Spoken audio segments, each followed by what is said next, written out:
નમસ્કાર દર્શક મિત્રો, આપના લોકપ્રિય કાર્યક્રમ સંકનાદમાં આપનું સ્વાગત છે. હું છું ઈશુદાન ગઢવી. લોકશાહીમાં મતદાનનું મહત્વ, આ મહાપર્વમાં મતદાન જરૂર કરો, આના ઉપર આજે સંકનાદ મિત્રો કરવાની ઈચ્છા થઈ છે.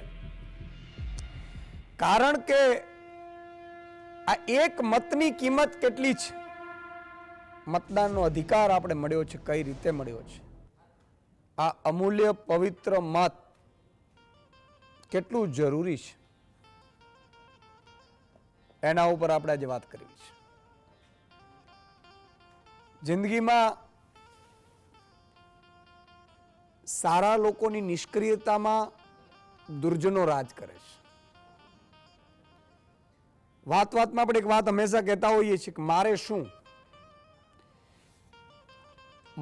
શું કહેનારા વ્યક્તિઓ સમય આવીએ જ્યારે એને થપાટ વાગે છે ને ત્યારે દુનિયાને ગાળો ભાંડે છે કે મારી સાથે દુનિયા ઊભી નથી રહી.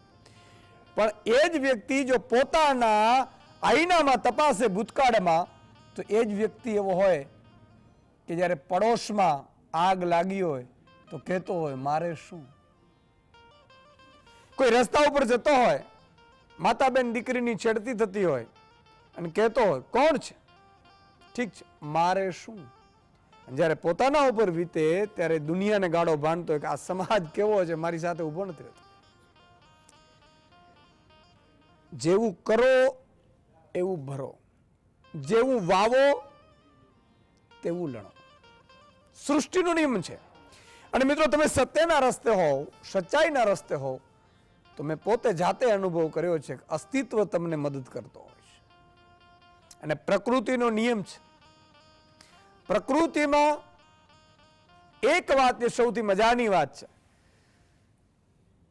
ભગત બાપુની એક રચના છે, બહુ અદ્ભુત છે,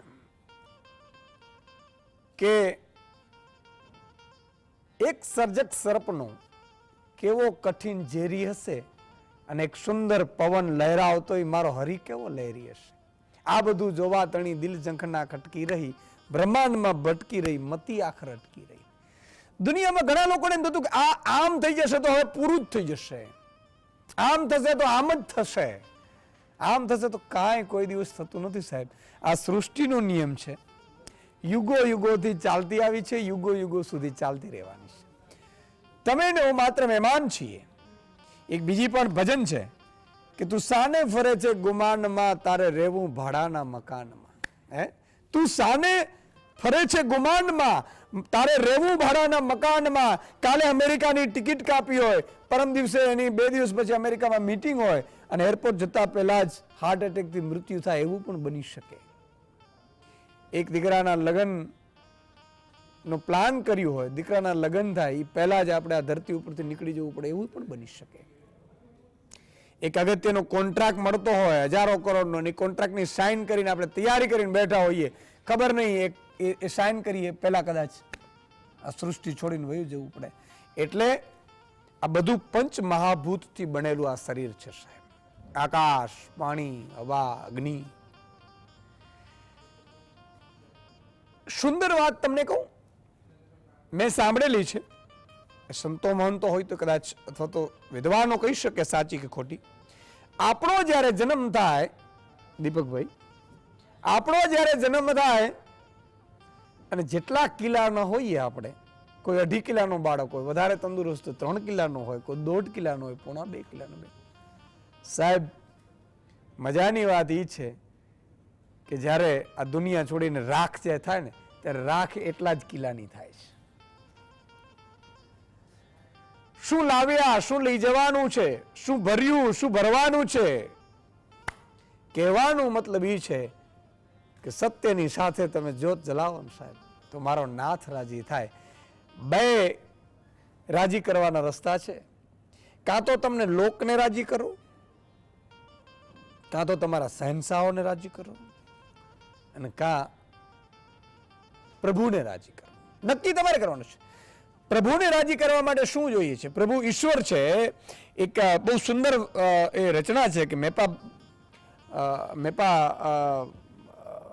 ભાવનગરના મેપાભાઈ, અને બધાએ કીધું કે શું તમે માનો છો વાત થઈ કે ભાઈ એમને ભગવાન મળ્યા છે, ભગવાન મળ્યા, તો એમ તો હા ભગવાન મળ્યા મેપાભાઈને. તો મહારાજ આવે છે મેપાભાઈના દરબારમાં, એટલે એની મેપાભાઈ ત્યાં પોતાનું કામ કરે છે. મહારાજ આવ્યા, મહારાજે પૂછ્યું કે મેપાભાઈ મેં સાંભળ્યું છે ભગવાન મળ્યા છે. તો એ તો ખબર નથી, પણ આજે 1800 પાદરના ધણી મારા આંગણે આવ્યા છે, કદાચ મળ્યા હશે. કહેવાનો મતલબ એ છે આ ધરતીમાં બધું છોડીને જવાનો છે, પણ આવતીકાલે 7 મે મતદાનનો દિવસ છે. ને એટલા માટે મારે તમને કહેવું પડે, જાગૃત થવું પડે છે કે 80% મતદાન કેમ ન થાય, 90% કેમ મતદાન ન થાય.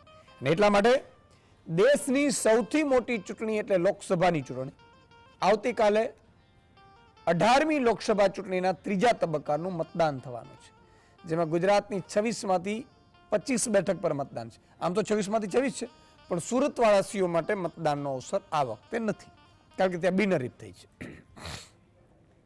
ગુજરાતના આંગણે લોકશાહીનો અવસર આવ્યો છે અને તે આપણે સૌએ સાથે મળીને ઉજવવાનો છે. લોકતંત્રમાં મતદારથી મોટું કોઈ નથી અને મજબૂત લોકતંત્રના પાયામાં એક એક મત મહત્વનો છે.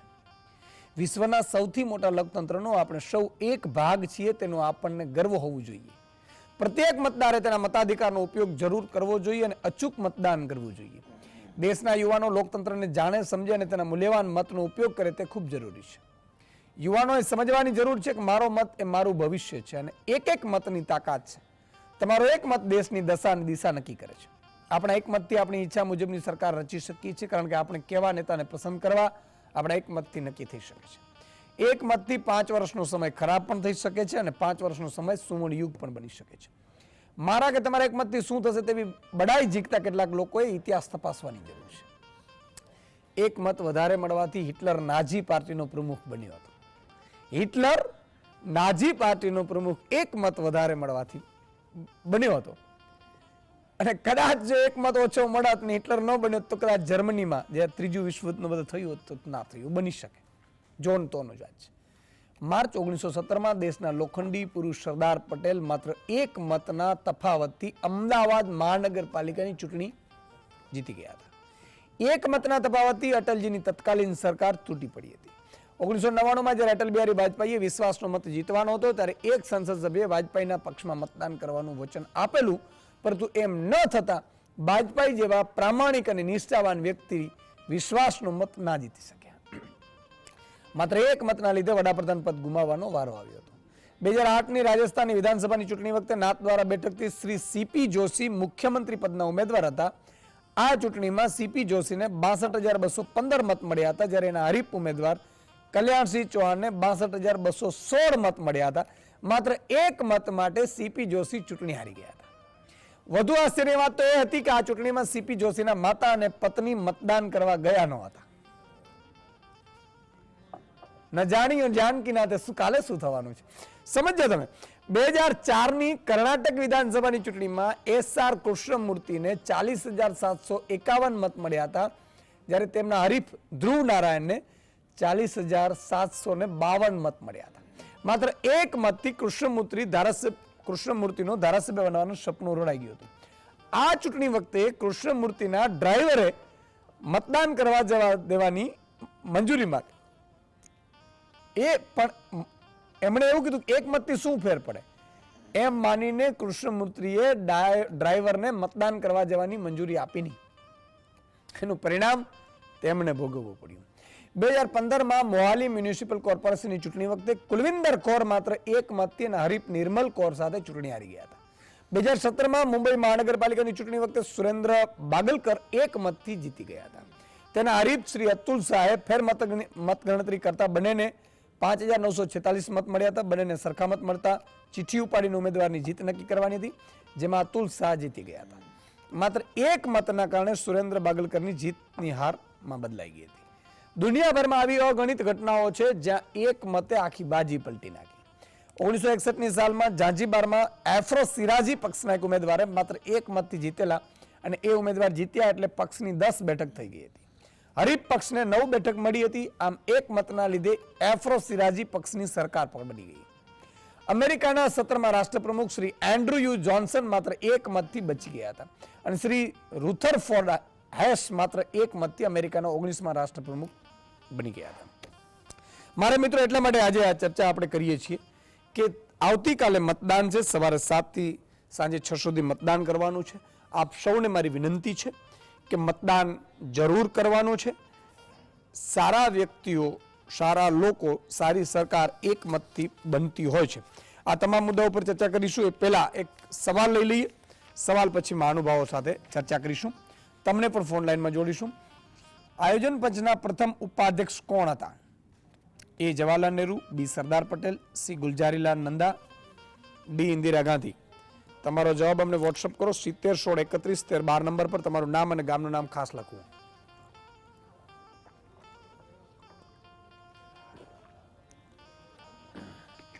તો મિત્રો ફટાફટ વોટ્સઅપ કરો. છેલ્લે 5 દર્શકો સિલેક્ટ થશે એના હું નામ બોલીશ અને ટીવી સ્ક્રીન ઉપર નામ પણ ચલાવીશું. તમે બધા ગોઠવાઈ ગયા છો જીએસટીવીની સામે, મને વિશ્વાસ છે. અને બીજું કે ઘણા લોકો અત્યારે ચૂંટણીમાં પડ્યા હશે. આ એમ તો કહેવાય છે કે આ કતલની રાત છે. કતલની રાત કોને કહેવાય તમને ખબર છે, મારે વધારે કંઈ કહેવાની જરૂર નથી. અને આ તમામ મુદ્દે આપણે ચર્ચા કરવા માટે અત્યારે 3 મહાનુભાવો જોડાઈ ચૂક્યા છે.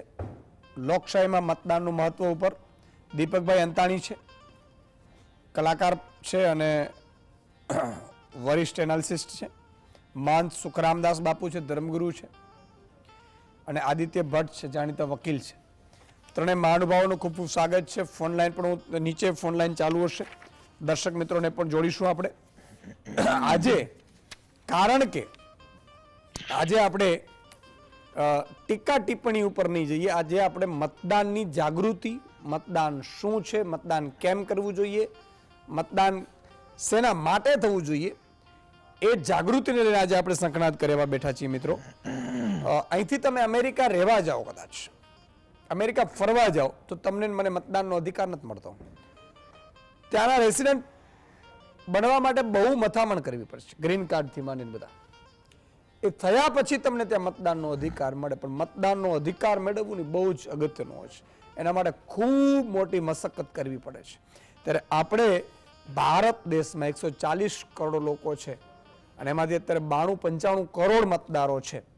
તો વિચાર કરો મિત્રો, મતદાનનો અધિકારનું કેટલું મહત્વ છે. અને મતદાનનો અધિકાર જરૂર કેમ છે? કારણ કે તમે જોયું એમ કે તમે પાનના ગલે ગપ્પા મારો, સરકારની કોઈ યોજનાનો લાભ લેવા જાઓ અને તમને તકલીફ પડતી હોય, પછી ગાળો બાંધતા હો નેતાને, અને મતદાનનો દિવસ આવે ત્યારે તમે મતદાન કરવા ન જતા હોય, તો હું બહુ સ્પષ્ટપણે કહું છું કે જો મતદાન કરવા આપણે ન જતા હોઈએ તો પછી કોઈ પણ સિસ્ટમની સામે ગાળો બાંધવાનો તમને મને કોઈ અધિકાર નથી. જે દિવસે તમને 5 વર્ષે લોકશાહીની મજા આવી છે કે તમને ન ગમતો હોય તો ફેરવી નાખો, ગમતો હોય તો પાછો આપો. 2 વસ્તુ છે. તો આ મુદ્દા ઉપર આજે ચર્ચા કરવા માટે મહાન સુખરામદાસ બાપુ છે. સુખરામદાસ બાપુ, મતદાનનો દિવસ છે આવતીકાલે. ઈવીએમ દ્વારા મતદાન થવાનો છે. આપણે ત્યાં જનરલી સરપંચની ચૂંટણીઓમાં મેં જોયું છે કે 90-90, 95-95%, 98-98% મતદાન થાય. પણ બાકીની જે ચૂંટણીઓ છે એમાં 60, 62, 58, 65 એટલે કે 35-40% લોકો મતદાન કરવા જ નથી જતા. શું કારણ હોઈ શકે છે આનું અને શું કરવું જોઈએ? જી સૌદીભાઈ, યશુદાનભાઈ, હું આપના ખૂબ ખૂબ ધન્યવાદ કરું. કારણ કે આપે અમને આજે જે આપણું લોકશાહી પર્વ ચાલી રહ્યું છે, લોકશાહી પર્વના જે આવતીકાલે મતદાન છે, મતદાનને જાગૃતતા માટે આપે મને જીએસટીવી માં જોડ્યા છો, હું આપ બધાના ખૂબ ખૂબ આભાર માનું છું. Thank you. ઈશુદાનભાઈ, આપણા ભારત દેશ એક એવા દેશ છે કે ભારત દેશમાં સૌથી ઓછું મતદાન થાય છે.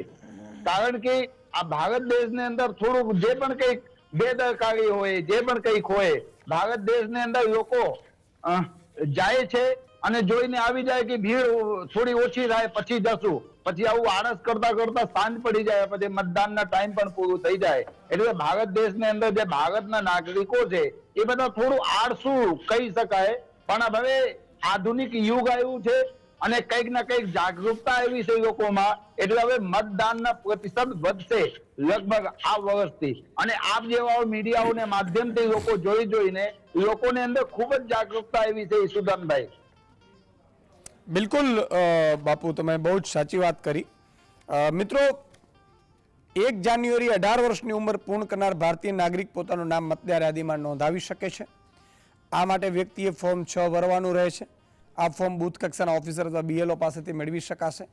આ હું એટલા માટે આ પ્રક્રિયા પૂર્ણ થઈ ગઈ છે, પણ માની લો કે જે નવયુવાનો આવી રહ્યા છે, તો એના માટે પણ ઇન્ફોર્મેશન માટે હું કહી રહ્યો છું.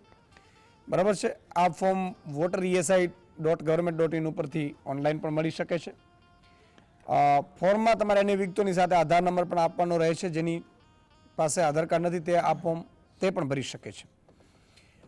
હવે મતદાન કરવા જશો એટલે માની લો કે તમારી પાસે ચૂંટણી કાર્ડ હોય ન હોય, આધાર કાર્ડ હોય ન હોય, તો આઈ કાર્ડ તમે ઘણા બધા હશે એ તમે આઈ કાર્ડ કોઈ પણ એક ઓળખપત્ર લઈને જઈ શકો છો. હવે ઘણા લોકો ચિંતામાં એ હશે, માની લો કે મને પણ હું પણ મારી ચેક કરતો હતો કે ભાઈ મારું મતદાન મથક ક્યાં છે. તો વોટર હેલ્પલાઇન એપ કરીને છે, એપ્લિકેશન છે મોબાઈલમાં. બરાબર છે, મારામાં છે, મેં ડાઉનલોડ કરી દીધી છે. વોટર હેલ્પલાઇન કરીને છે, VOTERHELPLINE, વોટર હેલ્પલાઇન કરીને. હવે આ એપ્લિકેશન મિત્રો તમે ડાઉનલોડ કરો અને માની લો કે એમાં 4 રીતે શોધી શકાય તમારું નામ. એમાં માની લો કે ચૂંટણી કાર્ડ તમારી પાસે છે, એના ઉપર જે નંબર લખેલું હશે એ નંબર એમાં નાખશો એટલે તમે કયા સ્કૂલમાં કઈ જગ્યા ઉપર તમારું મતદાન મથક છે એ આવી જશે. ઘણી જગ્યાએ આપણે ઘણા લોકો જતા હોય કે અહીંયા તમે ગયા, માની લો કે હું 2022ની ચૂંટણીમાં મેં મતદાન કર્યું હતું, એ અત્યારે નહીં હોય, અત્યારે અલગ સ્કૂલ હશે, કારણ કે મોટી સિટીઓમાં આવું થાય છે. બરાબર છે, મોટા શહેરોમાં. તો તમારે એ બૂથ ઉપર તમે જાઓ એટલે પછી કંઈક નહીં અહીંયા તમારું નથી એટલે ફરીથી બીજે જાય, બીજે નથી, પછી શોધવામાં ટાઈમ નીકળી જાય, પછી આળસ થઈ જાય. તો આ પણ એક વોટર હેલ્પલાઇન છે, તમે અત્યારે જ ચેક કરી અને શોધી શકો છો. અને આમાં પછી તમે આમાં મતદાર યાદીમાં નામ સુધારા કરવા હોય, નોંધણીમાં સ્લીપ ડાઉનલોડ કરવી હોય તો એ કરી શકાય. સ્લીપ પણ મળી શકે, તમે સીધું વોટ્સઅપમાં એ કરીને પણ કરી શકો. એટલે આ બધી વસ્તુઓથી પણ તમારે તમને વાકેફ કરવા છે. કેટલાક નામો છે જેને મતદાનનો અધિકાર નથી. બેન શ્રી સની લિયોની બેન છે, નોરા ફતેહી બેન છે, કેટરીના કૈફ છે, જેકલિન ફર્નાન્ડિસ છે, કલ્કી કોચલિન છે. આ બધાને મતદાનનો અધિકાર નથી એટલે મતદાન કરવા નહીં જઈ શકે એમ. એટલે આદિત્ય હશે છે કે હારું આ બહેનોનો ઈસુદાનભાઈ સની લિયોની બેનની વાત કરે છે એમ, નોરા ફતેહી બેનની. એક જોક્સ છે, બરાબર છે, કે ભીખુદાનભાઈ કહેતા કે ફિલ્મ જોવા ગયા ને એટલે બધા થિયેટરમાં પેલા ખબર સિનેમામાં ફિલ્મ જોવા જાય હતા, વર્ષે જાય એમ. એટલે મેં સાંભળેલું, એટલે પિક્ચર જોઈને આવ્યા એટલે બધા કહે કે ભાઈ કોણ કોણ હતા, તો કે હેમા માલિની બેન હતા, અહીંયા ગુજરાતીઓ તો સ્નેહલતાબેન હતા. તો તમારે કેમ બહેનો લગાડો છો? તો આપણે ક્યાં ઘર માંડવા જવાનો છે, બહેનો હોય બહેન જ કહેવાના હોય ને કે આપણે. એટલે બહુ સારી વાત છે, બહેનોનો શબ્દ છે એ બહુ અગત્યનો છે. એટલે આદિત્યભાઈ હસ્યા એટલે મેં કીધું હવે હું જરા આ જોક્સને આવરી લઉં. એક દર્શક મિત્ર લઈ લઉં, મોરબીથી મનોજભાઈ જોડાયા છે. જી મનોજભાઈ. અશોકભાઈ. હાજી. અશોકભાઈ પરમાર, મોરબી. અશોકભાઈ બોલો બોલો. અશોકભાઈ જય ભગવાન. જય ભગવાન, જય ભગવાન. આ ચૂંટણી મહોત્સવમાં જીએસટી બરાબર સુંદર કાર્ય કરે છે. વાહ રે વાહ. ચૂંટણી લોકતંત્રનો ઉત્સવ છે. લોકતંત્રના મૂળમાં મતદાર હોય છે.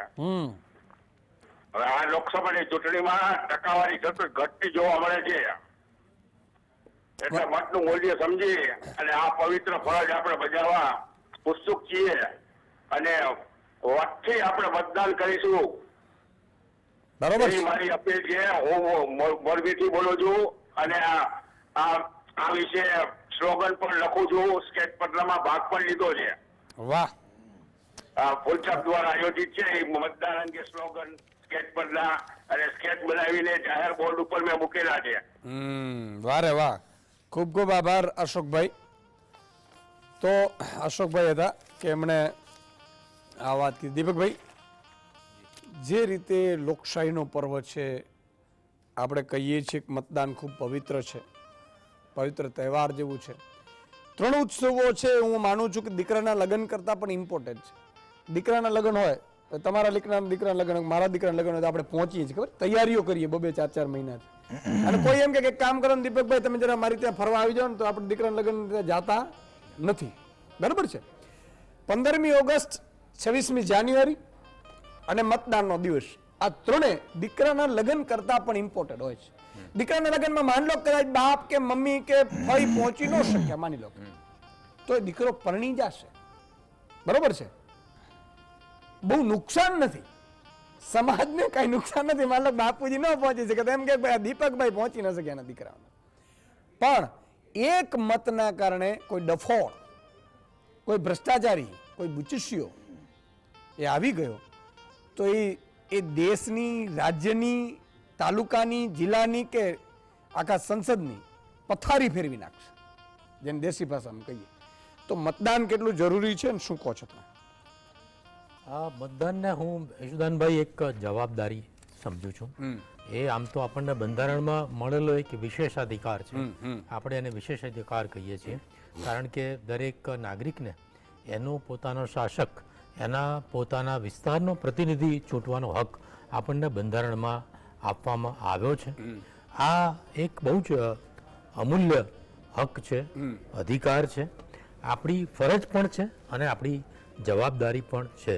એટલે જેમ તમે કહ્યું એમ કે આપણે આપણા કોઈ પણ બહારગામ પ્રવાસ હોય કે બીજા કોઈ પણ કામો હોય, એનું શેડ્યુલિંગ એવી રીતે કરવું જોઈએ જેથી કરીને તમે મતદાનના દિવસે તમારી જ્યાં પણ તમારા નોંધણી હોય કે તમારું મતદાન મથક હોય ત્યાં ઉપસ્થિત હોવ, એ જોવાની જવાબદારી દરેક નાગરિકની છે.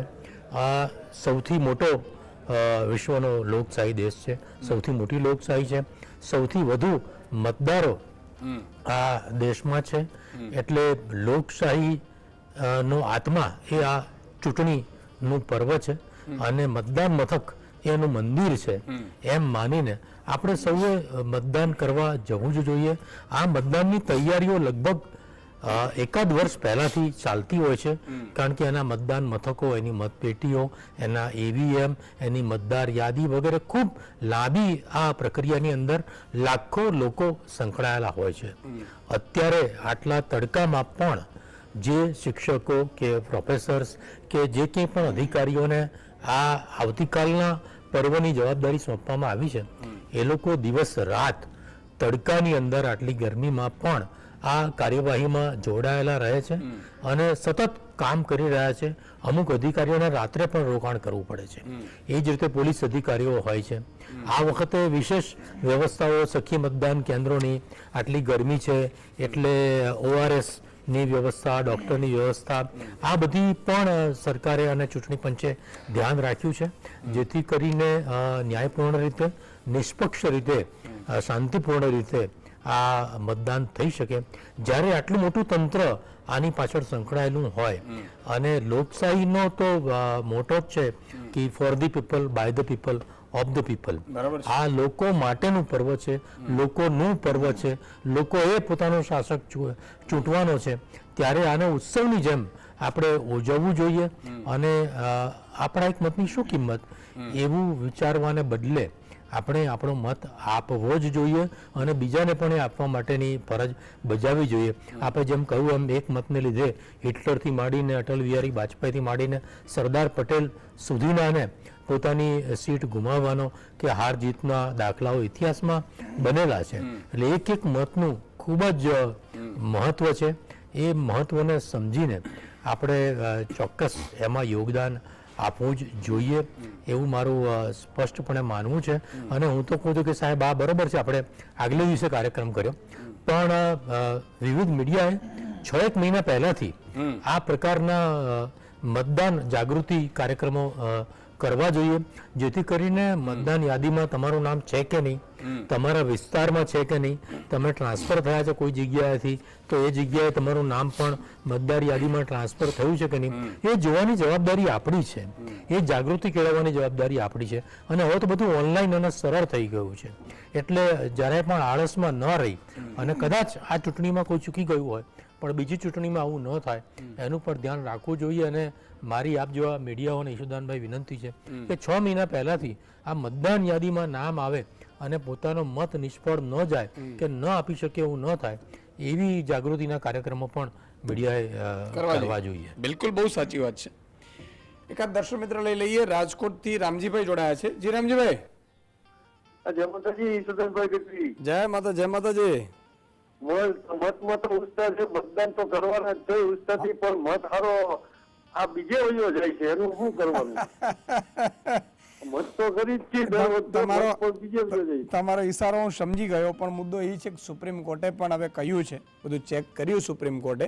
ના ના, એ એની છે, સુપ્રીમ કોર્ટ બધું એનું છે, એટલે એ બધું ચેક કરો ન કરો કાંઈ નથી, બધું ભાજપ વાળાનું છે. પણ આપણે, હું તો એવું કહું છું કે મતદાન કરવું જોઈએ રામજીભાઈ.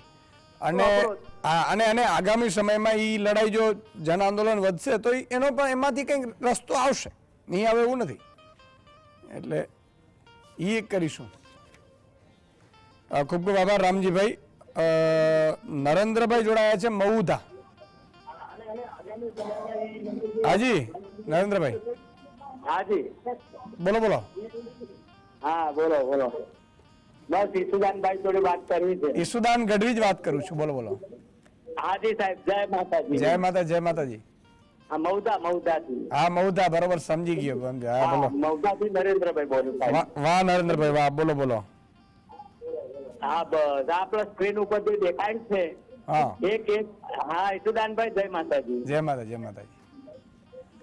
આપણા સ્ક્રીન ઉપર બતાવો તો તમે બહુ જોરદાર કામ છે. કે એક એક મત માટે, હા એક એક મત માટે હારી ગયેલા જે મહાનુભાવો દેખાય, બહુ જ મોટી બાબત છે. એટલે જ ને, એટલે જ તમને કહું છું નરેન્દ્રભાઈ, મત કરવા જાજો ને બીજાને 10 ને લઈ જાજો. બરાબર ને? ખૂબ ખૂબ આભાર નરેન્દ્રભાઈ. નરેન્દ્રભાઈ હતા. અને હવે એક નાનકડા વિરામ લઈ લઈએ. વિરામ બાદ પણ દર્શકોની સાથે હજી મહાનુભાવો પણ જોડાયેલા છે. આપનું સ્વાગત છે. દુનિયામાં આપણે આપણો સાચા કર્મ કરીને રોલ અદા કરવાનો હોય છે. ઘણા લોકો જો એમ છે કે હું રાષ્ટ્ર હું ચલાવું છું, દુનિયા હું ચલાવું છું, ઘર હું ચલાવું છું, ગામ હું ચલાવું છું, આવું હોય. ખરેખર એવું કાંઈ નથી હોતું. આ જ ચૂંટણીમાં મતદાન થયું, લોકસભાની વાત કરું છું, આ જ ચૂંટણીની 2 તબક્કા પૂરા થયા, મતદાન થયું ને એ જ સાંજે એક ભાઈ ઉમેદવાર એક્સપાયર થઈ ગયા. ઘણી જગ્યાએ એવું બનતું હોય છે. એટલે સૃષ્ટિમાં સત્તા, સંપત્તિ, સૌંદર્ય ક્યારે કોઈનો કાયમી નથી રહેતું. દીપકભાઈ માન લો કે અત્યારે તમને લાગે જૂનો યુવાની ફોટો જોયો તો તમને લાગે કે હા અત્યારે ગાંધી બાપુ થઈને બધે ફરે છે. એટલે પ્રચાર કરે છે સારી વસ્તુઓનો. કહેવાનો મતલબ એ છે કે વચ્ચે હું થોડો હાસ્ય એટલા માટે લઉં છું, તમે બહુ બધા અત્યારે ટેન્શનમાં છો. ઉમેદવારો છે, ઉમેદવારના સગા સંબંધીઓ હોય છે, અત્યારે ફોનાફોની થતા હોય, અરે યાર આને જરા મેનેજ કરી લો, આ નથી માનતો, ફલાણું નથી માનતો, 2 જણા રીસાતા હોય, 2 જણા એમ કહેતા હોય પહેલી ચૂંટણીમાં તમે આમ કર્યું તો આમ કરવાનું છે, તેમ કરવાનું છે. તો કે પેલું તારો સમાજ શું કરશે, તો મારો સમાજ આટલા ટકા આવશે, પણ આમાં આમ કરવું પડશે, તેમ કરવું પડશે, ફલાણું કરવું પડશે, ઢીકડું કરવું પડશે. હું ડબલ રોલમાં છું એટલે તમને આખી જે પિક્ચર છે એ આ ટીવીના જીએસટીવીના માધ્યમથી તમને કહેવા માંગુ છું. સાહેબ આ દુનિયામાં મેં કહ્યું ને કે હું પત્રકાર 17 વર્ષ મેં પત્રકાર કર્યું, ત્યારે બધું આમ જોયું, પણ કેવું આમ પિક્ચર ઉપરથી દેખાય. આમાં ઉતર્યો અંદર જેમ ગટરમાં ખબર છે આમ બહુ ગંદકી ભરી હોય, તમે ઉતરો આમ પેન્ટ ને બધું ચડાવીને, તમને ખબર પડે ખાલી ગંદકી બહુ છે. બધી વસ્તુઓથી વાકેફ થયો છું, જાણું છું, અને છતાંય આ લોકોમાં મને જે શીખવા જેવું જે પોલિટિક્સ પાસેથી છે, પોલિટિશિયનો પાસેથી, હારી જાય કાંઈ વાંધો નહીં, આવતી ચૂંટણીમાં 10મા 12માની પરીક્ષામાં જે શરૂઆત હજી મારા દીકરા દીકરીઓની થતી હોય છે અને એ જ્યારે નબળા મનના પડે છે અને કંઈક નબળું વિચાર કરે છે, એમના લોકોને હું લોકોને દીકરા દીકરીઓને કહેવા માંગુ છું, ચૂંટણીઓમાં તમે જુઓ 2-5 વખત હારેલા વ્યક્તિઓ પણ મોજથી આરામથી ઇનોવામાં રખડે છે. આ બધું સંસારનો એક પાર્ટ ઓફ ડ્યુટી છે. તમે તમારું રોલ અદા કરો.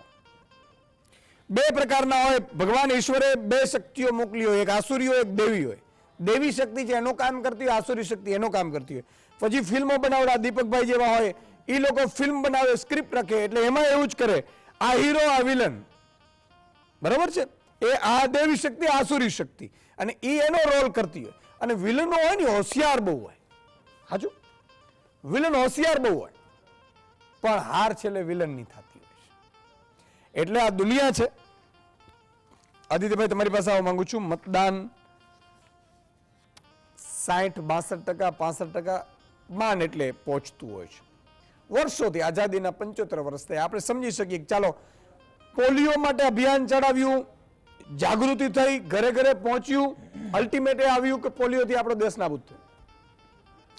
ટીબી માટે અભિયાન ચલાવ્યું, એવું થયું, ટીબીમાં. મતદાનમાં કેમ આપણે એટલી સક્સેસફુલ નથી લઈ જતા? જો કે પોલિટિશિયનો પણ નથી ઈચ્છતા કે 80-90% થાય, 95%, એવું પણ બની શકે. આવું ફેક્ટ કહું છું. અમે અંદર ખાને બધા કહેતા હોય, પછી એમ હોય કે સારું અહીંયા ઓછું થાય તો સારું, એમ જ્યાં જેને જેવો ફાયદો મળે એવો પ્લાન કરતા હોય. પણ લોકોમાં એક તો મજૂર, શ્રમિક, માઇગ્રેટ, તો કેમ મતદાન ઓછું થતું હોય છે? કહું પહેલા આપણે જ્યાંથી વાત છોડી ત્યાંથી શરૂ કરીશું, પણ મારે તો એક હિસ્ટોરિકલ પર્સપેક્ટિવ આપવો છે. કારણ કે આજે મતદાનનું મહત્વ છે ને એ સમજવું હોય તો આપણને શું મળ્યું છે ને એનું મૂલ્ય આપણે જાણવું પડે. બરાબર છે. બરાબર. પણ તમારો જે જ્યાંથી તમે મૂક્યું ત્યાંથી હું વાતને શરૂ કરું.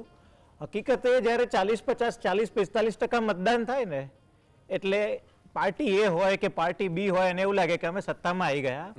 પરંતુ એ જે 54-55% લોકો વોટ નથી કરતા, માનો કે એ લોકો વોટ કરતા તો કોણ સત્તામાં આવતું, એક બહુ મોટો પ્રશ્ન છે. કારણ કે જ્યારે ડેમોક્રેસી મળી છે, હું તમામ વોટરોને આ ઉદ્દેશને કહેવા માંગુ છું કે આપણે તમે એક મતની વાત કરો છો, પણ હું કલેક્ટિવલી બધા વોટર્સને કહું છું કે તમારે શું જોઈએ છે, તમારે કઈ સરકાર જોઈએ છે, કયો સત્તાધારી પક્ષ જોઈએ છે, અને એના માટે કલેક્ટિવ સ્ટ્રેન્થ તો બતાવવી પડશે ને. ટીપે ટીપે સરોવર ભરાય. દરેક ટીપું એવું કહેશે કે ભાઈ ના, વરસાદનું એક ટીપું હું નહીં પડું તો શું ફેર પડી જવાનો છે, પણ તો તળાવ નહીં ભરાય, ડેમો નહીં ભરાય. બરાબર. અને જ્યારે લોકશાહીની વાત આવે ત્યારે ઓલવેઝ આપણે આંકડા જોતા હોઈએ છીએ. ક્યારેક બહુ સારા આંકડા આવે ને 70-74% મતદાન થઈ જાય, પણ બાકી તો 40-45% મતદાન અટકી જતું હોય છે. અને ત્યારે એવું થાય કે જો 50%થી વધુ લોકો જો વોટિંગ માટે જ નથી જતા અને એમનો હકીકતે એમને શું જોઈએ છે, સત્તાધારી પક્ષ પાસેથી શું જોઈએ છે, કેવી પોલિસીઝ જોઈએ છે, એ વાત રજૂ જ નથી કરી શકતા, તો ખરેખર ડેમોક્રેસી છે ક્યાં? અને ડેમોક્રેસીને સફળ બનાવે કે નિષ્ફળ બનાવી આપ સૌ વોટર્સના હાથમાં છે. અને એટલે જેટલા લોકો, જેટલા વોટર્સ મને આજે જે જોઈ રહ્યા છે બધાને હું કહું છું કે મતદાન કરવા જાઓ. તમે કોને મત આપો છો એ તમારો સ્વતંત્ર આપનો મત છે કે કોને મત આપવાનો, એટલે એને મત કહેવાય. બરાબર. પણ પ્લીઝ વોટ. હવે હું તમને કંઈક કહેવા માંગીશ. બિલકુલ. કહેવા એ માંગુ છું કે તમને કોઈને કદાચ ખ્યાલ નહીં હોય, પરંતુ 1971માં જે વિશ્વની સૌથી જૂની ડેમોક્રેસી કહેવાય ને, યુએસએ, એમાં યુનિવર્સલ એડલ્ટ સફરેજ મળ્યું. એટલે કે હિન્દુસ્તાન 1947માં આઝાદ થયું ને ત્યારથી એ યુવાન હોય, અમીર હોય, ગરીબ હોય, એની કોઈ નાતી જાતિ કશું જ જોવામાં નહોતું આવ્યું, મહિલા હોય, તમામને વોટ કરવાનો અધિકાર આપી દીધેલો. ફ્રોમ ડે વન, જ્યારથી આપણે આપણું કોન્સ્ટિટ્યુશન એડોપ્ટ કર્યું ને એ દિવસથી. એટલે જ્યારે 1950, 51, 52માં જ્યારે ઇલેક્શન્સ થયા ને ત્યારે સુકુમાર સેન હતા ઇલેક્શન કમિશનર, અને એણે એનું વર્ણન કર્યું છે કે એ સમયનો દેશ એવો હતો, આજની તારીખે પણ ઘણી મહિલાઓ એવી છે કે ઘરમાંથી ઘૂમટો તાણ્યા વિના બહાર નથી નીકળતી, કેટલીય મહિલાઓ એવી છે કે ઘરની બહાર પગ નથી મૂકતી. તો 1950ની સ્થિતિ શું હશે? પણ કે દરેક સ્ત્રીને, દરેક માતાને એવું હતું કે આ એક પર્વ છે ને મારે ઉજવવાનું છે, અને એના કારણે એ લોકો કદાચ ઘૂમટો તાણીને પણ સરસ તૈયાર થઈને જાણે એક ફેસ્ટિવલ છે એ રીતે બધા બહાર નીકળ્યા હતા અને વોટ કરવા માટે બહાર આવેલા. અને એ જે ઇલેક્શન હતું, પહેલું ઇલેક્શન, એમાં લોકશાહીને સફળ બનાવવાનું કામ આપણા મતદારોએ, જે તે સમયના મતદારોએ કરેલું. અને હકીકતે તમે આની આ વિડંબણા જુઓ. અમેરિકા જે આજની તારીખે એવું કહે છે, લોકશાહીનો ઝંડો ફરકાવે છે વિશ્વમાં કે અમે લોકશાહીના પ્રણેતા, અમે હિસ્ટોરિકલી સૌથી જૂની ડેમોક્રેસી, બરાબર?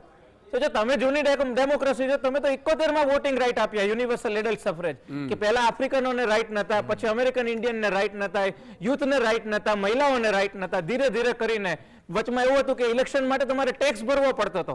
આવા સુધારાઓ કોન્સ્ટિટ્યુશનમાં, અમેરિકાના કોન્સ્ટિટ્યુશનમાં આવ્યા, ત્યારે જઈને 71 થી યુનિવર્સલ એડલ્ટ સફરેજ મળ્યું, ને આપણને પહેલેથી મળ્યું છે તેની કમી, આપણને એનું મહત્વ નથી સમજાતું. પેલા નરેન્દ્રભાઈ હતા ને, એમને ઈશુદાનભાઈ જોડે વાત કરવાનો એટલો હતો કે ભાઈ મારે વાત કરવી છે. તો તમે સમજો, અહીંયા આગળ અમને સ્પીકર તરીકે બોલાયા હોય ને અમને મહત્વ ના હોય કે અહીંયા આગળ આવીને બોલવું શું, આ એના જેવી વાત થઈ, બરાબર? એટલે ખાસ મારે કહેવાનું એ છે કે આપણને જે મળ્યું છે ને એ બહુ મોટું છે. અને જે તે સમયે 1947માં વેસ્ટર્ન થિંકર્સ એવું કહેતા હતા કે ઇન્ડિયાએ તો એક ગેમ્બલ કર્યું છે, ડેમોક્રેસી નથી, ઇટ્સ અ ગેમ્બલ, જુગાર રમ્યો છે.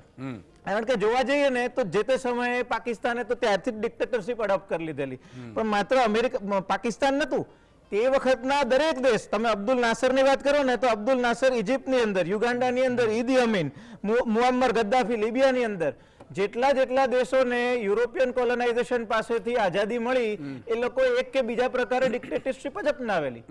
અને આપણે એક્સપેરિમેન્ટ કર્યો કે ના, અમે પહેલા દિવસથી ફ્રોમ ડે વન અમારા ઇલેક્ટોરેટમાં લોકો એવું કહેતા હતા કે ભાઈ જે લોકો અભણ પ્રજા છે, 90% લોકો તો અભણ છે અને ખબર શું પડશે કોને ચૂંટવો અને કોને ના ચૂંટવો.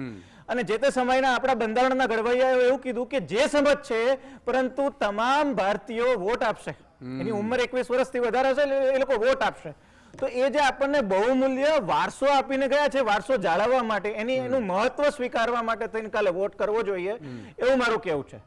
અને જો આ વોટ કરશો ને તો આપણા પોલિટિશિયન્સ વધુ ને વધુ પાર્ટિસિપેટરી બનતા જશે. અને છેલ્લી મહત્વની વસ્તુ મારે કહેવી છે કે વોટ કરવો, નો ડાઉટ તમે પાર્ટી પોલિસી, તમે જે પણ કેન્ડિડેટને તમે પસંદ કરતા હો, પ્લીઝ વોટ. પરંતુ ઇલેક્શન કમિશનની વેબસાઇટ ઉપર દરેક કેન્ડિડેટનું બેકગ્રાઉન્ડ આપતા હોય છે. હવે આ બધું પાર્ટિસિપેટરી, ટ્રાન્સપેરન્ટ થઈ ગયું છે. કોની સામે કેટલા ગુનાઓ નોંધાયા છે, કોની કેટલી એસેટ્સ છે. એક કેન્ડિડેટ હતા કેરાલાના, જે તે સમયે એની કંઈક 15-20 કરોડની એસેટ ગયા ઇલેક્શનમાં એને જાહેર કરેલી. આ વખતે એવું કીધું કે મારી એસેટ કેટલી, 5 લાખની. તો આવું કંઈક કમ્પેર કરીને જાઓ, જેથી કરીને ખબર પડે કોણ કેટલું સાચું બોલે છે, કોણ કેટલું ખોટું બોલે છે, અને પછી તમારો કેન્ડિડેટ છે એને પસંદ કરો. નાતી જાતિથી ઉપર, નાત જાતથી ઉપર જઈને આપણે એક ભારતના ગૌરવાન્વિત ભવિષ્યનો એક પાયો નાખી શકીએ એવા ઉમેદવારોને પસંદ કરો, એવી મારી નમ્ર અરજ તમામ મતદારોને છે. વાહ, બહુ સાચી વાત કરી આદિત્યભાઈએ, ડેટા સાથે કરી અને એણે કમ્પેરિઝન કર્યું અમેરિકા સાથે. મજા મને વાત એ છે, મને આ પાકિસ્તાન સાથે કમ્પેરિઝન કરે ને એટલે સારું ગુસ્સો આવે.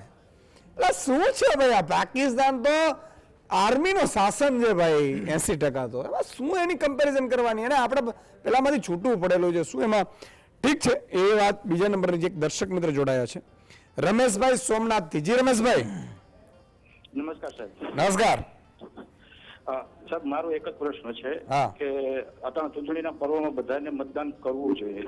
ચૂંટણી પંચ અને સરકાર એના માટે મહેનત કરે છે, પણ ક્યારે એ વિશે તો વિચાર કર્યો છે કે જે મતદાન ઘટે છે એનું કારણ શું છે, મતદાનનો નિરાશા કેમ છે, એના માટે ક્યારે કોઈ વિચાર કરે છે ખરી? તમારા માટે શું હશે? મારા માટે એવું છે કે જે અત્યારે ચૂંટાઈને જાય છે, ક્યારેક પબ્લિક માટે કામ કરે છે કે નથી કરતા, કારણ કે વાદા ઘણા આપે છે પણ થતું નથી ક્યારેક કામ. મતદાનનું બધાને એવું છે કે આપણું કામ તો થવાનું છે નહીં. એના માટે સરકારને ચૂંટણી પંચ બંનેનો એનો કંઈક નિરાકરણ લાવવું જોઈએ. બરોબર છે, બિલકુલ બરોબર છે. ખૂબ ખૂબ આભાર રમેશભાઈ. મિત્રો, જેમ આદિત્યભાઈ વાત કરી કે લોકો, મને એ ઈશ્વરની ગિફ્ટ મળી છે ખરેખર. 18,650 ગામ છે, એમાં એક ગામ એવું નહીં હોય. હમણાં તો ગામડે ફરી રહ્યો હતો કે જ્યાં મારા હાર્ડકોર ચાહકો, જે કેશુદાનભાઈ અમે તમારો કાર્યક્રમ આવે એટલે બેસી જઈએ. હમણાં હું આદિવાસી વિસ્તારમાં ગયો, હમણાં હું તળાજા સાઈડ હતો, જુનાગઢ. કારણ કે આના ઉપરથી એક વાત સાબિત થાય છે કે સત્યને સાથ આપનારા ઘણા છે, નથી એવું નથી. અને દેવી શક્તિ અને આસુરી શક્તિ બે પોતપોતાનું કામ કરતી હોય છે. સત્યને ગાળો આપનારા ઘણા હોય છે. જ્યારે રાવણનું અંત લખાયું હશે ત્યારે વિચાર કરો કે રાવણ પાસે શું નહોતું. રાવણ પાસે શું નહોતું એવું કહેવાય કે લંકા સોનાની? સાહેબ, રાવણ મરે નહીં, કોઈ પણ બાણ મારી લ્યો, રાવણનું મૃત્યુ ન થાય. રાવણને જે સૈન્ય છે એના દીકરાઓ છે. લક્ષ્મણજીને રાવણના દીકરાએ બાણ મારીને મૂર્છા આવી ગઈ હતી. લક્ષ્મણજી શેષનાગ અવતાર કહેવાય છે. એ જ રાવણ અયોધ્યાના એક નવયુવાન મર્યાદા પુરુષોત્તમ રામ કેવું સંયોગ રચાણું હશે. તમે જુઓ કે ભગવાન રામને વનવાસ મળે છે. અમને આવી વાતો કરવાની મજા આવે એટલે 2 મિનિટ વચ્ચે લઈ લો. અકારણ મંથરા અકારણ અગાશી ઉપર ચડ્યા. અકારણ, કારણ નહોતું કાંઈ. અગાશી ઉપર ચડ્યા. સામા કૌશલ્યાજીના દાસી મંથરા છે, કિક્કજીના દાસી છે. એમણે કીધું, બેન કેમ હસે છે? તો કે રામ છે એને રાધગાજી બેસવાના છે. મંથરાજી નીચે આવે છે. કઈ માને કહે છે, મંથરાજી અગાશી ઉપર ચડ્યા એ શું કામ ચડ્યા હશે? અકારણ. શું એને રાવણનું મોત બોલાવતું હશે? અહલ્યાનો ઉદ્ધાર બોલાવતું હશે? કેવટની ભક્તિ બોલાવતી હશે? સબરીનો એ ભાવ વિશ્વાસ બોલાવતો હશે? શું હતું? આખી ઘટના છે ને. હું એટલા માટે આપણે કહી રહ્યો છું, જરાય નિરાશ થવાની જરૂર નથી. સૃષ્ટિમાં જે થતું હોય તમે તમારું ખાલી રોલ અદા કરો, બાકી તો ઈશ્વર એનું કામ કરી લેશે સાહેબ. તો ભગવાન રામ છે અયોધ્યામાં રાજગાદી ઉપર બેસે છે. જો રાજગાદી ઉપર ભગવાન રામ બેસી ગયા હોત તો રાવણનો અંત કઈ રીતે સ્ક્રિપ્ટમાં ગોઠવત ભાઈ દીપકભાઈ? કારણ કે રામ ગાદી ઉપર બેસી ગયા હોત તો માં સીતાનું અપહરણ તો થાય નહીં. અને ત્યાં અમારે લંકાને એને શું, લંકાને અયોધ્યાને વેર નહોતું. મારી વાત સમજાય છે? તો ભગવાન રામ છે એ વનવાસ જાય છે. વનવાસ જતા જતા રાવણ છે ઈ કોનો રૂપ ધારણ કરીને આવ્યું? સાધુનો. ઠગ સાધુનો રૂપ ધારણ કરીને આવ્યો. મૂળ વાત એ છે દીપકભાઈએ વાત કરી. અને લક્ષ્મણ રેખાથી તમે વિચાર કરો, લક્ષ્મણજીએ સાહેબ રેખા દોરી રાવણની તાકાત નહોતી કે એ રેખાને ઓળંગી શકે. તાકાત નહોતી, કારણ કે સત્યની રેખા હતી. હું જે કહી રહ્યો છું એ વાત છે સાહેબ કે આજે પણ મારા ગામમાં એક સત્યની જ્યોત જલાય છે સાહેબ. ગરીબનું ઘર હશે, ગરીબનું ખોડું હશે, એ તો ગરીબી અમીરી તો ચાલતી રહેવાની, પણ દુનિયામાં તમારી જોડે સત્ય છે ને આનાથી મોટી કોઈ તાકાત નથી સાહેબ. અને ભગવાન રામ નવયુવાન રાવણને જયારે મારવા જાય છે ત્યારે તમે આમ કમ્પેરિઝન કરો ને, એમ કે ઓહો આ, અને ક્યાં રાવણ ને? રાવણ બાણથી તો મરે જ નહીં. પછી એમની પાસે એવા સૈન્ય, એવા રાક્ષસ, એવા વરદાન, એવું કહેવાતું હતું ગ્રહ પણ રાવણને પૂછ્યા વિના નો પાણી ન પી શકે, પવન ન વાઈ શકે, આવી વાત. છતાંય ઈશ્વરીય ઘટના જ્યારે બનતી હોય છે, બાપનો ઘોડો પર હતો ત્યારે તમામ નો અંત હોય છે. કહેવાનો મતલબ એ છે કે તમે વિશ્વાસ રાખી તમારું જે એક કામ છે એ કરો. કોઈ સારાને મતદાન કરો, જેને પણ કરો, પણ મતદાન કરવા જરૂર જાઓ. પછી તમે નિરાશ થઈને બેસી જાઓ તો એનો પણ એ નથી. એટલે આ વાત, કારણ કે આ બહુ જ અગત્યની વાત છે. ઈશ્વર શક્તિ છે ને બધી સ્ક્રિપ્ટ લખેલી છે. તમારા મારા મૃત્યુની ડેટ પણ લખેલી છે. કોણ ઉઠાવશે એ પણ લખેલું છે. કઈ જગ્યા છે એ પણ લખેલી છે. સવાલ એ છે કે પ્રાણ આ શરીરમાંથી જાય અને તારીખ આવે એટલી જ વાર છે. એટલે આમાં કઈ કોઈ કાંઈ ઘણા એમ કે આને આમ થાય ને આને આમ થઈ જાય ને આમ કરી નાખશે ને તેમ કરે, કશું કંઈ થતું નથી હોતું. તમે તમારા રસ્તે સત્યના હાથ તમે ખરાબ કરશો તો તમારે ભોગવવું પડશે. એ ઈશુદાન ગઢવી હોય કે બીજા હોય. ફરીથી સુખરામદાસ બાપુ તમારી પાસે આવવા માંગુ છું. મતદાન કેમ ઓછું થતું હશે? શું કારણ છે? મતદાન વધારે થાય એના માટે શું કરવું જોઈએ? અને જોકે હવે તો એ બાબત મારે ન પડવી જોઈએ, પણ સંતો મહંતો પણ મતદાન કોને કરવું એ કહે છે. આમ તો ખરેખર ના કહેવું જોઈએ, પણ ઠીક છે.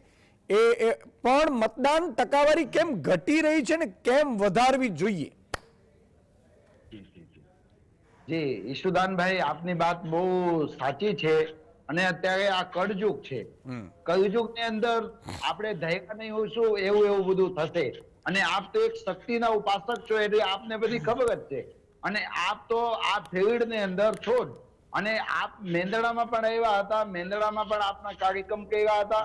હું પણ આપને વ્યક્તિગત ઓળખું છું, પણ ક્યારે આમને સામને આપણે બેઠા નથી. મતદાન ઓછું થવાનું કારણ એક જ છે કે લોકો એક ના એક નેતાથી કંટાળી ગયા હોય. 5 વર્ષમાં થયેલું કામ ના થયું હોય, બીજી વખત પણ એની ટિકિટ રિપીટ કરી દેવામાં આવે છે, પાછા ત્રીજી વખત પણ એની ટિકિટ રિપીટ કરી દેવામાં આવે છે. જ્યારે ચૂંટણી હોય ત્યારે હાથ જોડતા જોડતા આવે, આ ચૂંટણી પતી જાય ત્યારે પછી ગોઈતે ચડતા નથી. એ મને પણ પોતે અનુભવ થઈ ગયો છે. તો હવે આ કળયુગ ની અંદર આવા જ બધા જે હોય છે એ ચાલે છે, પણ કાંઈ વાંધો નહીં, આપણે બહુ ડ્રીપમાં નહીં જશું, કારણ કે ડ્રીપમાં જવાથી કઈ મિનિંગ નથી, કારણ કે આ લોકોને કઈ સમજાય નહીં. આજે અમારા જે ભારત દેશની અંદર જે મતદાતાઓ છે, મતદાતાઓ હવે ખૂબ જ જાગૃત થઈ ગયા છે, પણ કંઈક ને કંઈક મજબૂરી અને કંઈક ને કંઈક પરિસ્થિતિ આ લોકોને આવી રીતે મજબૂર કરી દેતી હોય કે આ ભાવની ટીમમાં આવી જતું હોય. જેવી રીતે મારા પહેલા દીપકભાઈએ તમને ખૂબ સારી વાત કહે કે 5 મહિના 6 મહિના પહેલે આપણે આપણા ડિબેટ ની અંદર મતદાતાઓને જાગૃત કરવા માટે આયોજન કરવું જોઈએ. દીપકભાઈના હું ખૂબ ખૂબ સાધુવાદ દીપકભાઈને આપીશ કે એક કલાકાર થઈને આવું બધું વિચારતા હોય એટલે નક્કી કંઈક ને કંઈક ભગવાનની કૃપા દીપકભાઈને ઉપર છે જ. આપણા ભારત દેશની અંદર અનેક પ્રકારના દાનના મહાત્મ બતાવ્યા છે. જેવી રીતે ભૂમિદાન, પહેલાના રાજા મહારાજાઓ હતા એ બધા ભૂમિદાન દેતા. તો ભૂમિદાન, વસ્ત્રદાન, રક્તદાન ને અન્નદાન, આવા અનેક પ્રકારના દાન છે. પણ 2 દાન બહુ મહત્વના છે ભગવાન. 2 દાન છે. એક કન્યાદાન. આપણી દીકરી કન્યાદાન કરીએ છીએ તો આપણે એમના કુળને પહેલે તપાસવું જોઈએ, એમના વંશ ભેગાને પહેલે તપાસવું જોઈએ કે કેવા છે કેવા નથી, પછી આપણે કન્યા આપીએ છીએ અને પછી આપણે કન્યાદાન કરીએ છીએ. તો 2 દાનને બહુ ધ્યાનમાં રાખીને આપણે ઈશુદાનભાઈ કરવું જોઈએ. એક કન્યા આપણે સારા કુળમાં આપણે દાન કરવું જોઈએ, તાકી આપણી દીકરી સુખી થાય અને આપણી દીકરીને કોઈ પણ પ્રકારની તકલીફ ન થાય. એટલે એક કન્યાદાન બહુ સારી રીતે સાવચેતીને સાથ કરવું જોઈએ. અને બીજું એક મતદાન, કારણ કે આપણી પાસે એક જ વસ્તુ છે જે મતના દાન આપણે કરી શકીએ. તો આપણે આપણું મતના દાન કોઈ એવા યોગ્ય નેતાને કરવું જોઈએ કે આપણું 5 વર્ષ આવનાર જે છે ને એ પાછું આપણું અંધકારના તરફ ના થઈ વહી જાય. એટલે આપણા જે કોઈ સારા એવા ઉમેદવાર હોય ઈશુદાનભાઈ, આપણે એમને મતદાન કરવું જોઈએ. પણ હવે કહેવાનું કેવું છે કે કંઈક ને કંઈક મજબૂરી ને કંઈક ને કંઈક એવું બધું પરિસ્થિતિ કરાવતી હોય. પણ કાંઈ વાંધો નહીં ઈશુદાનભાઈ, આપના ટીવી ને માધ્યમથી અમે પણ બધા સનાતન ધર્મ ના ઉપાસક છીએ. અમે ભારતના જે નાગરિકો છે એ નાગરિકોને હાથ જોડીને વિનંતી કરીએ છીએ કે જયારે 7 તારીખ આવતીકાલે 7 તારીખ છે, મંગળવાર નથી, તમે તમારા 100 કામ પડતા મૂકીને તમે 100% મતદાન કરો તો તમારું પસંદીદા નેતા ચૂંટાઈને આવશે, તો તમારા સમાજના ખૂબ સારું કામ થશે. એટલે આપના ચેનલના માધ્યમથી અમે ફરી વખત અમારા ભારત દેશના જે ઉમેદવારો છે, ઉમેદવારોના જે અમારા નાગરિકજનો છે, નાગરિકોને અમે હાથ જોડીને વિનંતી કરીએ કે તમે બધા કામ પડતા મૂકી 7 તારીખે મંગળવારના રોજ તમે 100% મતદાન કરો. અમને ઈશુદાનભાઈ આપને જેવાઓને જોઈને અમને કંઈક ને કંઈક પ્રેરણા મળતી હોય, અને અમે સાધુ છીએ તો સાધુ લોકોને જેવી રીતે આગળ તમે કીધું કે સાધુ લોકો પણ મતદાન કરવાના જે નેતાઓ છે એના નામ આપતા હોય છે.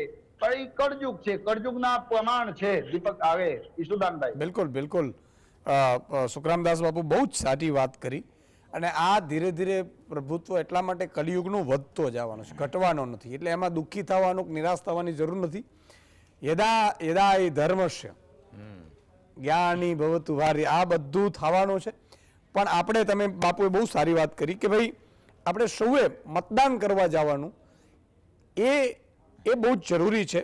કન્યાદાન અને મતદાન, હું એક વાત એમાં ઉમેરીશ કે માની લો કે દીકરી પણ જો કદાચ એવા દારૂડિયા ને રખડું ને કે કોક એવા અને ભરાઈ દઈએ આપણે, તો એક કદાચ દીકરી દુઃખી થાય. પણ મતદાન જો કોઈ ખોટી જગ્યાએ જાય ને તો આખો સમાજ અથવા તો રાજ્ય અથવા તો દેશ અથવા તો તમારો વિસ્તાર દુઃખી થઈ જાય. એટલે આ પણ ખૂબ બહુ જ અગત્યનો છે. એટલે દીકરી કરતા પણ જેમ જમાઈ શોધીએ એના કરતા પણ મતદાનમાં બહુ ધ્યાન રાખવાની હોય છે. જગદીશભાઈ જામખંભાળિયાથી જોડાય છે. જી જગદીશભાઈ. જય માતાજી. જય માતા, જય માતાજી. ઈશ્વરભાઈ, મારા અરમાનમાં પાણી ભરી ગયું આજે ખરેખર. કેમ? હેલો. હા. અરમાન, મારે જે મંતવ્ય આપવું હતું ને, હા તમે એને મહાનુભાવે કીધું છે. આજે કાલે મતદાનનો દિવસ છે, બરાબર છે? હા. મતદાન તો કરવું ફરજિયાત છે. હા. મતદાન ને કન્યાદાન છે ને ખાનદાન જોઈને કરાય. બરોબર છે. કન્યાદાન કરો, મૃત્યુ હારો ન મળે તો ઘર બરબાદ થાય. સારો નેતાને મતદાન ન કરો તો દેશ બરબાદ થાય. એ ફાઇનલ છે. બરાબર. મારે આજ વિચાર કર્યો હતો કે 10 મિનિટે ફોન પકડી બેઠો મારા મંતવ્ય આપું છું. માનવ હોય ને તમે મારું મંતવ્ય પૂરું કરી દીધું તો ખૂબ ખૂબ આભાર. બહુ સારી વાત કહી છે. ખરેખર મહાદાન કરવું હોય ને તો કન્યાદાન ને મતદાન જોઈને વિચાર કરજો ને દેશ બરબાદ થઈ જાય ને ઘર બરબાદ થઈ જાય. વાહ ભાઈ વાહ જગદીશભાઈ, ખૂબ ખૂબ આભાર. 10 મિનિટે ઈશ્વરભાઈ ફોન પકડી બેઠો છો. મારા મંતવ્ય આપું માનવ હોય ને તમે તે પૂરું કરી દીધું. એક વાહ ભલે કરી દીધું, કઈ વાત નહીં. વાહ કાલનો ઈ જ વિચાર કરતો કે સીધાને આ વાત કરું. વાહ ભાઈ વાહ જગદીશભાઈ, ખૂબ અદ્ભુત વાત છે. પણ તમે તમારી ટૂંકમાં મનની વાત અમે છીનવી લીધી ને સારું કર્યું. દીપકભાઈ શું કહેશો? આપેલવાડી. ઈશુદાનભાઈ, આ વખતે થોડીક જાગૃતિ વધારે છે એવું લાગી રહ્યું છે. સોશિયલ મીડિયા પર સખત રીતે જુદી જુદી સેલિબ્રિટીઝ, જુદા જુદા લોકો પોતાના રીલ્સમાં, પોતાના વિડીયોઝમાં મતદાન વિશે અપીલ કરી રહ્યા છે કે મતદાન કરો, મતદાન કરો. અમુક સોસાયટીમાં નાસ્તા પાણીનું આયોજન કરવામાં આવ્યું છે કે જે મતદાન કરીને આવશે અને સહીવાળી આંગળી બતાવશે એને નાસ્તો પાણી આપવામાં આવશે. અમુક થિયેટરવાળાએ ફ્રીમાં કે અડધા ભાવની ટિકિટમાં ફિલ્મ બતાવવાની ઓફર આપેલી છે કે મતદાનવાળી આંગળી બતાવશે તો. અમુક પ્રોડક્ટમાં ડિસ્કાઉન્ટ આપ્યું છે. એટલે એવી ઘણી બધી પ્રલોભનો પણ મતદારોને મતદાન મથક સુધી ખેંચી જવા માટે અપાઈ રહ્યા છે. સાથે સાથે મારે એ પણ કહેવું છે કે એક આપણામાં હવે નોટાનું પ્રયોજન છે કે તમારે કોઈને પણ મત ન આપવો હોય તો તમે નોટાનું બટન દબાવી શકો છો કે મારે કોઈને મત નથી આપવો. પણ હું એવું પર્સનલી વ્યક્તિગત રીતે માનું છું અને મતદારોને વિનંતી કરું છું કે નોટાનો ઉપયોગ કરીને તમારા મતને વેડપશો નહીં. બેમાંથી જે પણ 1%, 2%, 5% બીજી વ્યક્તિ કરતા સારી વ્યક્તિ કે બીજા પક્ષ કરતા સારો પક્ષ લાગતો હોય તો એને તમારો મત આપો. તમારો આટલો અમૂલ્ય કિંમતી મત નોટામાં મૂકીને એને વેડપશો નહીં. એને કારણે કોઈ સારા કેન્ડિડેટને નુકસાન થઈ શકે છે. અને બીજી મારે એક વાત મહત્વની એ કરવી છે કે આપણે લોકો છે ને બહુ સક્રિય રીતે આમાં ભાગ નથી લેતા. ઇલેક્શન પતી ગયા પછી કોણ ચૂંટાયું, શું થયું, ક્યાં ગયું એની આપણે બહુ દરકાર નથી કરતા. મોટા ભાગના લોકોને પોતાના વિસ્તારના કોર્પોરેટર ક્યાં રહે છે, કોણ છે, એનો નંબર શું છે, એની ઓફિસ ક્યાં છે એની જાણકારી નથી હોતી. પોતાના વિસ્તારના સાંસદ કે વિધાનસભ્ય, ધારાસભ્ય એ ક્યાં છે, એમની ઓફિસ ક્યાં છે એની જાણકારી હોતી નથી. કોઈ કામ માટે એમની પાસે જતા નથી, એટલા ડિમાન્ડિંગ નથી હોતા એવું મારો અનુભવ કહે છે. એટલે આપણે મત આપ્યા પછી બેસી નથી રહેવાનું. મત આપ્યા પછી પણ તમારા વિસ્તારના જે કોઈ પણ સ્થાનિક નેતાઓ હોય, પછી એ ધારાસભ્ય, વિધાનસભ્ય, સાંસદ કે કોર્પોરેટર, બરાબર, એની પાછળ તમે પડો કે અમારી સોસાયટીમાં આમ નથી, અમારે ત્યાં ગંદકી છે, અમારે ત્યાં રસ્તામાં ખાડા છે, અમારે ત્યાં આ નથી, અમારે ત્યાં તે નથી. અને જે કામ તમે એમની પાસે કરાવવા માંગો છો એ કરાવો. એના માટે પણ જાગૃતિ કેળવો. મત આપવાથી ફરજ પૂરી નથી થઈ જતી. બરાબર. મત આપ્યા પછી પણ તમે જેના માટે મત આપ્યો છે એ કામ એ લોકો કરે છે કે નહીં એના માટે તમારે સતત એની પાછળ પડવાની જરૂર છે.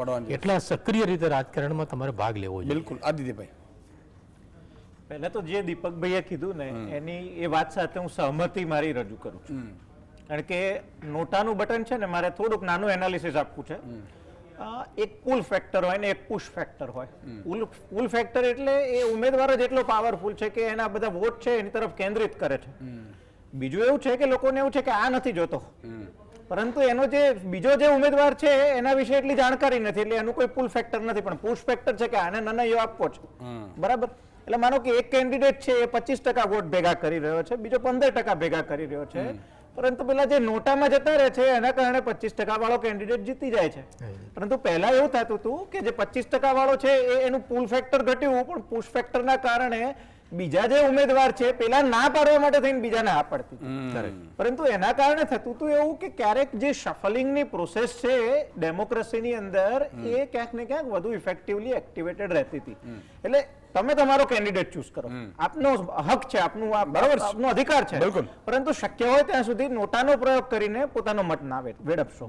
અને બીજું, આપ કવિતા મારા કરતા વધુ સારા શાયર છો, પરંતુ એક મેં નાની કવિતા લખી છે આપની મંજૂરી સાથે.